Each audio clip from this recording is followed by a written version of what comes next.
My dad works in B2B marketing. He came by my school for career day and said he was a big ROAS man. Then he told everyone how much he loved calculating his return on ad spend. My friends still laugh at me to this day. Not everyone gets B2B, but with LinkedIn, you'll be able to reach people who do. Get a $100 credit on your next ad campaign. Go to linkedin.com/results to claim your credit. That's linkedin.com/results. Terms and conditions apply. LinkedIn, the place to be, to be. We acknowledge the traditional owners of country throughout Australia and recognise their continuing connection to land, waters and culture. We pay our respects to their elders past, present and emerging. Hello there and welcome to another episode of This Song Is Yours, a podcast where we dive deep into the world of songwriting and music. I'm your host Simon Fink, and today we've got a truly exciting episode for you.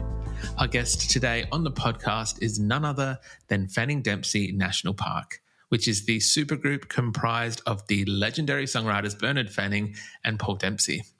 Now known for their illustrious solo careers and their work with iconic Australian bands Powderfinger and Something for Kate, respectively, this new project sees these two incredible songwriters venturing into a completely new sonic landscape. Their brilliant debut record, The Deluge, which comes out later this week, showcases a fascinating blend of late 70s and early 80s prog and synth influences, drawing inspiration from artists like Gary Numan and David Bowie. Now, in today's episode, we have both Bernard Fanning and Paul Dempsey on the podcast to discuss all things The Deluge. We explore the origins of how they decided to start a band together. We delve into the challenges of their new sound and how it has tested their live performance abilities. And we also talk about how the inept nature of Scott Morrison inspired one of the album's standout tracks. Now, we want to say a massive thank you to Marie for her assistance with today's episode. Don't forget to purchase The Deluge on vinyl and buy tickets to their upcoming tour. All details can be found within today's show notes. While you're there, don't forget to subscribe to this very podcast and follow us across all of our socials as well. But let's get into it. Here is our conversation with Bernard Fanning and Paul Dempsey of Fanning Dempsey National Park.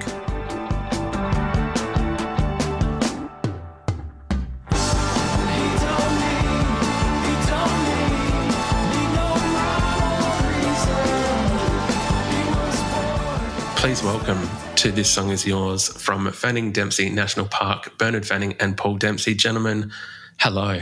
How's it going? Hello, great. G'day. How are you? Doing very well, thank you. Thank you so much for your time. And as we kind of mentioned before, inviting me into this very fancy-looking studio. You're looking a lot more sharper than where we are today. Whereabouts are we finding you today? It's actually just a pack and send.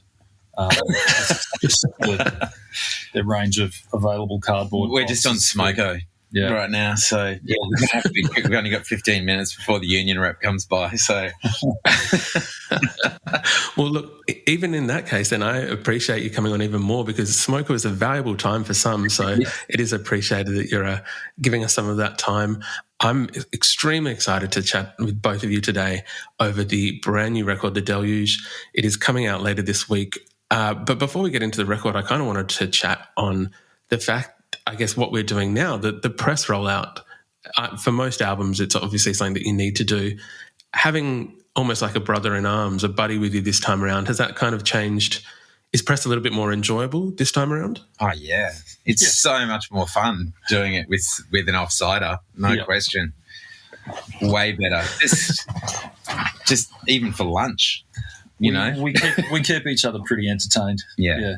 And it's also, like, it's fresh, it's different, you know. This is, we've not done a junket together before, so it's fun.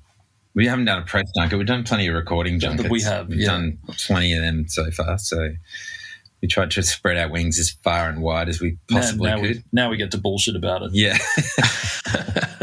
Well, I'm glad that we are able to hear some of that bullshit. It is a stunning record, gentlemen. So firstly, congratulations on The Deluge. Been very lucky enough to have a few listens to it earlier this week. And it is not what I was expecting. I know everyone else has kind of been saying the same thing in terms of that it's not a Bernard Fanning record, it's not a Paul Dempsey record, and it's neither of the previous bands that we know you from as well. It's a whole other kind of beast as well. Was that, I guess, intentional in when you started making music to have it not sound like what people might have expected from a collaboration between the two of you? Yes, definitely. That was kind of right at the beginning of the process.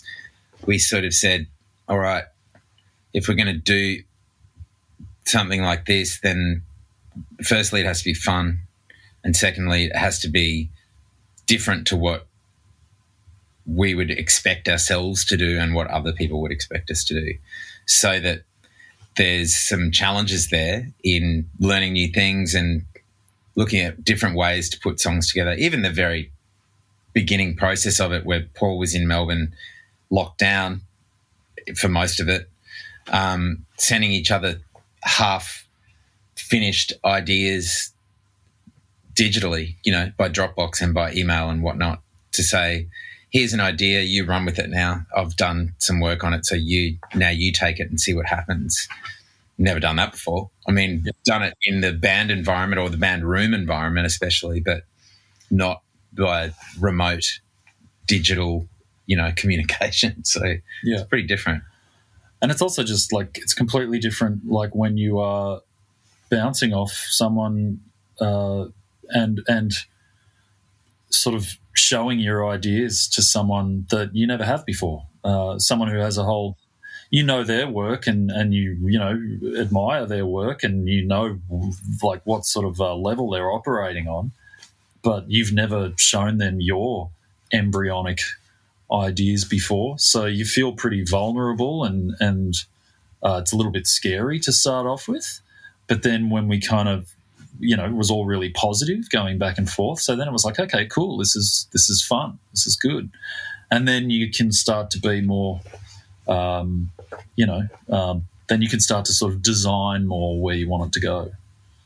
Of course, with that early stages of, I guess, working out each other's working rhythms or so, if you will, was it clear that sonically the record was going to be kind of synth heavy? Was it that you kind of discovered as you went along that there was some interest in a similar sonic kind of working area, or was it decided upon when you went in? Was there the possibility of different sonic palettes that we could have seen the National Park take, maybe a country record, maybe a hip-hop record? Like, what was it that landed you in synths and 70s, 80s kind of synth area? I think pretty early on that one of the first songs was the title track, The Deluge, which, Bernard had started off with that kind of sequenced bass line. And then, when we tossed that back and forth and both added some stuff to it, it was like, hey, this sounds like we found the spot. We found something new that we both really like. It reminds us, like, it puts us in mind of other stuff that we really like, but it feels new and fresh and different for both of us. So this is like, let's try and go in that general direction. Yeah, we turned down a road that neither of us had really been down before. So we said, let's go down there and see how we go, And then as time went by, Paul in particular acquired every synthesizer known to man, and felt it necessary to make sure that he was getting his money's worth by putting as many of those sounds on the demos as possible. So it was just an adventure, and that's the spirit that we went into it from the beginning. It was just like, let's see what happens. If it doesn't work out, it's fine. It doesn't matter. Yeah. And we hadn't said, okay, we're making an album. We just said, let's trade some ideas, which we did. And then once we had a few songs together, starting with The Deluge as the first kind of finished proper song, we were like, this is awesome. Let's just keep doing it. Let's just see what happens. Yeah. I absolutely love that. Would you say that, that title track is the turning point then? Was that where you kind of thought this is a proper album and we have to, I guess, follow it through properly, come up with a band name as well? Yeah. Yeah. I mean, not so much a turning point as a jumping off point, It was like, okay, yeah, this is good, let's go.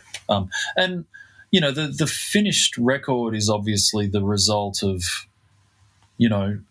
it's the distillation of all the ideas and everything we did, because the demoing process and even the early recording process, we threw everything at it And so for a while there were, loads of harmonies and dueling guitars and lots of stuff going on. It wasn't until we got in the studio with Craig Silvey and really zoned in on more of a refined direction that we started to pull things away and go, okay, yeah, this is the track. 100%. I know you mentioned Craig. I believe you guys flew over to San Fran, to his studio over there, to kind of work on the record. And I know he's worked with artists like Florence and the Machine and Sam Fender, things like that. What was it, I guess, about Craig that you wanted to have him at the helm of the production on this record? Well, we were both going to be in London, and Craig actually lives in London. He's a San Francisco native, but he lives in London, has done for a while.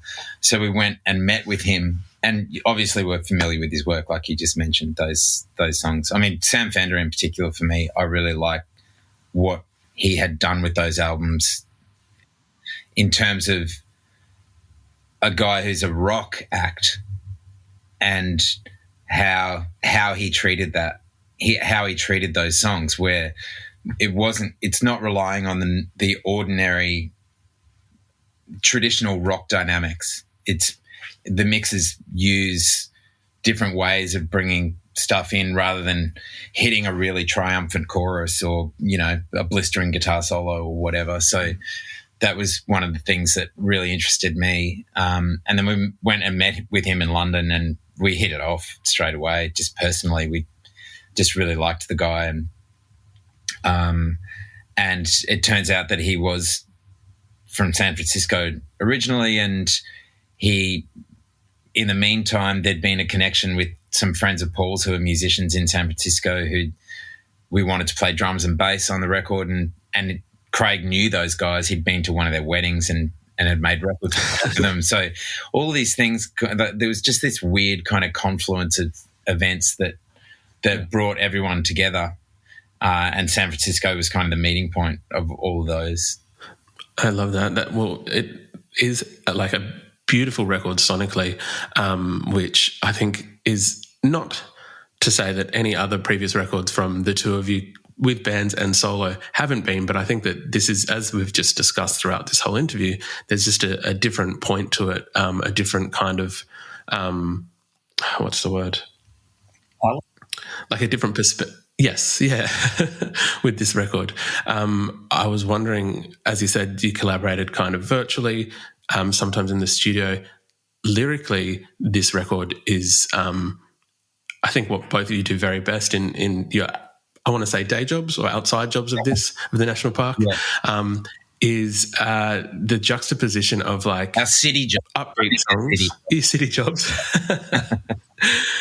is the bringing together of like upbeat sonics or music with maybe some more darker or more introspective lyrical content. I think, again, there's no surprise that there's some on this record as well. What was it? Born Expecting, I thought, was a very good track, upbeat, and some beautiful commentary on that beautiful buffoon Scott Morrison and his inept leadership. And then what was the other one? I think Dunning-Kruger National Park was another great track where it kind of is quite upbeat, but then you're talking about misinformation and deep fakes, things like that. How did you find the songwriting in terms of, I guess, the tone of what you were wanting to say? And I guess I imagine that both of you were on the kind of same page most of the time, but how did you find that working collaboratively this time around? I don't know. I mean, we both just did when it comes to lyrics, we both just kind of did our writing that we would normally do. And then it was just a question of what was going to fit where. And so there are songs where it's like it's all Bernard's lyrics or all my lyrics, but there's a lot of songs where it's both, and where someone wrote one chunk of it, another person wrote the other chunk. And it just everything just found its spot, We didn't really have to talk about it go that much. Back and forth very much. Yeah. No, not much at all. And most of the time, like Paul said, if whoever wrote the initial idea for a song and posted it off, basically, generally the lyrical direction was in place then, right? And that kind of carried through all of the record, with the exception, I think, of what's the last song called again? King of Nowhere, where Paul wrote the music for it completely, and had a lyrical idea, and then in the meantime I had another lyrical idea, and we ended up using that one, my idea. So that was the only song on the record where one of us wrote the music and the other one wrote the lyrics, right? The rest of the time, often there were just like holes. Yeah. And, you know, like someone would send in an idea and it would have like a verse but not a second verse. So the other person will just go, oh, well, I'll write that verse or whatever. Yeah. You know, just we both just provided. Yeah. You know, we both thought the music was compelling enough that we would just both, you know, keep building it wherever it needed it, you know, whether it was melodies or lyrics or other musical parts, other instrumentation. We both just kind of kept cobbling it together until it felt right. Not to cause any division between the two of you, I would like to ask whose idea it might have been. It's bullshit, Murray. Whose idea was it in Never Pass This Way Again for the chorus to go down? Because that is a chef kiss of an idea. I think that was my favourite track on the record. Yeah. That was actually your idea. We did it together, I think, at my place. Yeah, we wrote the kind of chorus change together. Paul had the riff already, and essentially it's the same riff. Yeah, the verse part is the but same it just as the intro modulates part. by a semitone down. And like that was we were just mucking around. It was like, that sounds pretty good. Yeah, we tried a few different choruses for that, and then we both went, oh yeah, no, that's good. But at the same time, that was one of those situations where, like, I kind of had that guitar part that it starts off with that goes through the verse, but then Bernard was on the drums and he played that kind of stomping beat to it that was not how I had been thinking about it. But then it was like, oh no, that's cool. And then when we got to the chorus, it was like we found the chords that worked, but it seemed, I think to both of us, it just seemed right for it to almost take a pause before taking off again. Yeah. So it's the thing that helped, that made that chorus kind of work. It's almost like a reverse dynamic where the chorus kind of goes down dynamically, but it makes the relaunch into the original key and the original riff, the ba ba ba da da. It makes that take off so much more because it's an unusual move.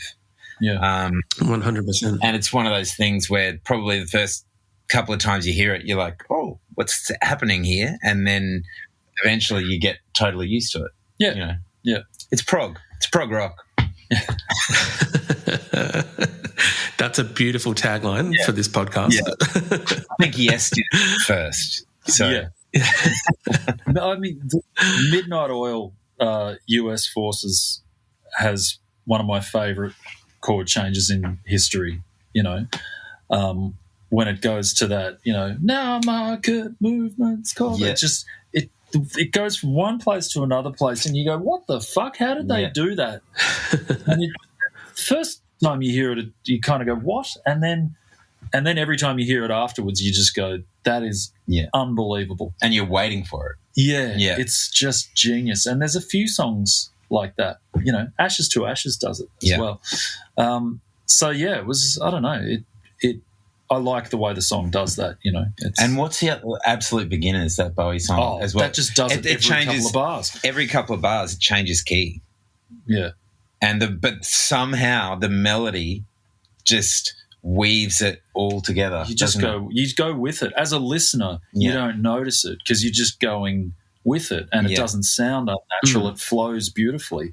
But to actually sing that song, which I had to do on one occasion, I was like, it really took me a lot of practice to know where the note was at the start of the next bar. I'd heard it a million times and never thought twice about it.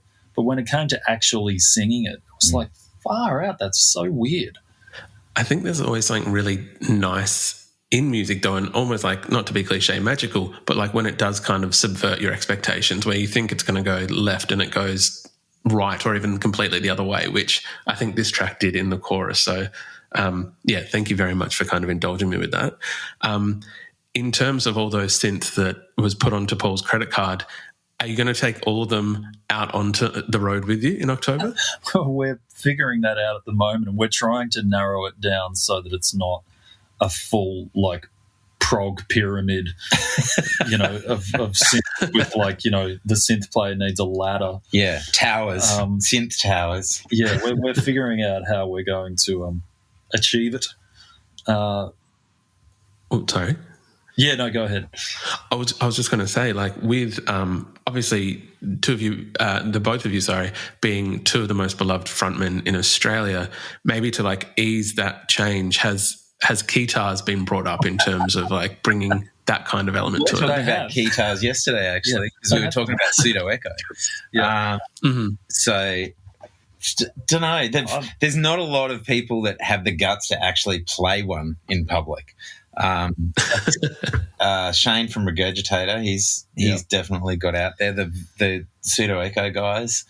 There's not a lot of other name checkers. It's been a while. Yeah. Look, thanks for the suggestion. My absolute pleasure. Look, always happy to possibly put any ideas out there. Is there a song that both of you are maybe looking forward to giving its live debut? Obviously, I imagine rehearsals are going on at the moment.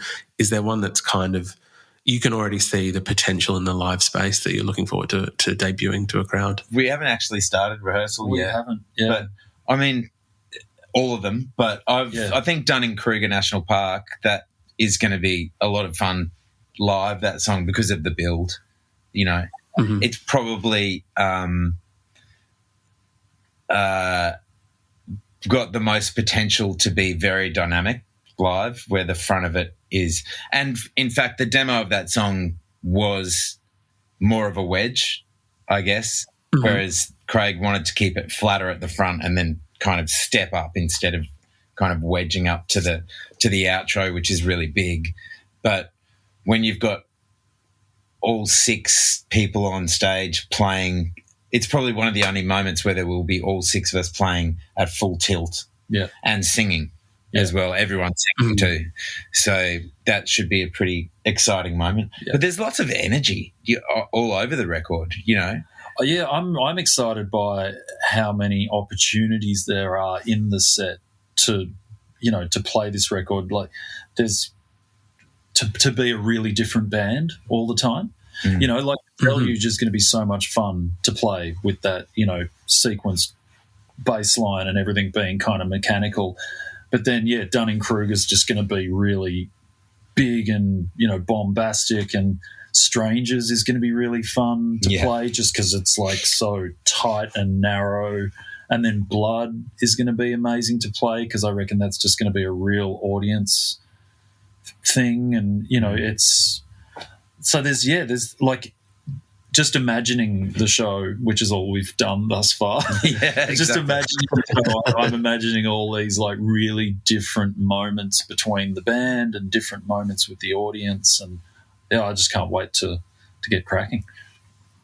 I know there's a lot of excitement around these shows. I think, full disclosure to people listening to the podcast, we are recording a little bit ahead of the release week when you will hear this, but I think I saw on Paul, maybe on your social media, there's people even traveling from the US for these shows. People are invested in these shows, so I think they're going to be fantastic. I'm looking forward to seeing you guys when you're here in Adelaide. We're an Adelaide-based podcast, so excited to see that.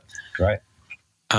We would usually ask our guests what they're currently listening to. I might go alphabetically. Bernard, firstly, what are you currently listening to at the moment? My house is on 24-hour rotation of Billie Eilish at the moment. I've got a 14-year-old daughter. So her new record, which is, what's it called? Hit Me Hard and Soft. Hit Me Hard and Soft. So that is getting an absolute thrashing at our place at the moment. I'm a fan, so I'm happy about it. It's it's great to hear, a pair of songwriters who are so young and so accomplished. And what's this, their third or fourth record, I think, and they just keep doing new things each time they put out a record. And I love also that the songs are they're written with very traditional movements. Like they're soul songs almost. They're pretty simple. They're not complicated ways to construct a song, but they keep putting in production elements and vocal elements, especially that keep it fresh every time they put out a new record. So I'm not allowed near the stereo at the moment. So the last few weeks, it's been getting an absolute hammering. It is a very good record. The production on that record is incredible, so I can very much appreciate that. And I went to the shows last time they came to Australia, and we have tickets to go see those guys again. And Phineas is very unsung in the relationship. That guy's an absolute master for somebody that young, putting that stuff together initially in their bedrooms. It's just incredible. Yeah, agreed. Absolutely. Yeah, stunning album. Paul, what about yourself? Well, I have an 8-year-old daughter, so our house is very much a Taylor Swift household. But that, again, that's fine with me because we're all big fans. So the Tortured Poets department has been getting absolutely thrashed around our place, and I just think it's, I think she's an incredible writer. And everyone has an opinion about Taylor Swift, and that's fine because she's everywhere, right? She's probably the biggest artist in the world. But I just think you can't deny her just insane ability with words. And yeah, I just don't know how she can just churn out the lyrics that she constantly does. And you can argue over the subject matter, or whether she is repeating herself or whatever, but it's just like the turns of phrase and the imagery and it doesn't matter if she's if it's the same subject matter, because she can say it a million different ways and they're all interesting and all I find it really impressive. But so that's been broken up only by the new St. Vincent record. Oh, yeah, that's been getting a go at our place as well. Fantastic record. And then when I'm alone in the car and don't have to listen to anyone else's complaining, there's been a lot of Tangerine Dream. Look, all very solid choices, all four. Bernard and Paul, thank you very much for coming onto the podcast. Congratulations on The Deluge. It is the brand new debut record from Fanning Dempsey National Park. It's out later this week. But gentlemen, thank you so much for your time. Thanks, mate. It's been an absolute pleasure, and it is a pleasure to talk to someone who knows what they're talking about when it comes to music.